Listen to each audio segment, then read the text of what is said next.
Harmi, että emme pääse tänä vuonna Kauhavalle.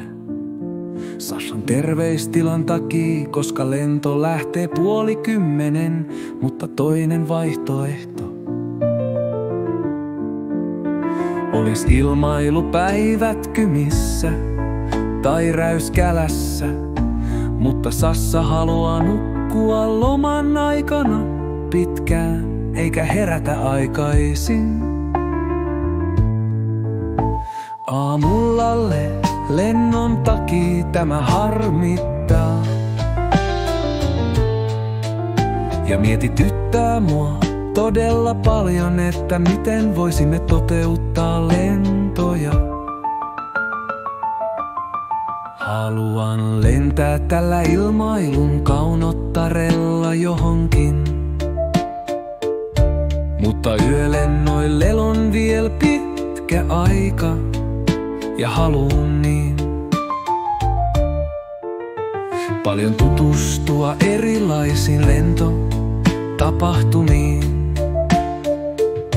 Mutta turhaan se on nyt myöhäistä ja pitää keksiä jokin toinen keino,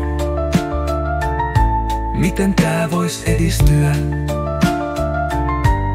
Ja uskokaa unelmiin, ne saattaa toteutua, mutta turhaan nyt se on mennyttä.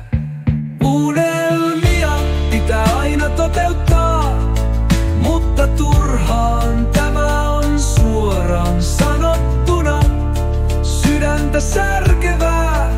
Ja haluan toteuttaa suuria unelmia, mutta turhaan se on myöhäistä ja harmi, että meidän haluttu seikkailu jää pois.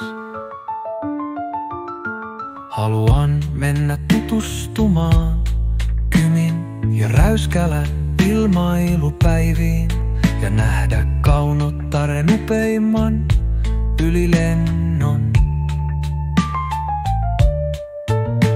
ja tutustua tähän koneeseen enemmän ja lentää sillä niin paljon kun haluaa.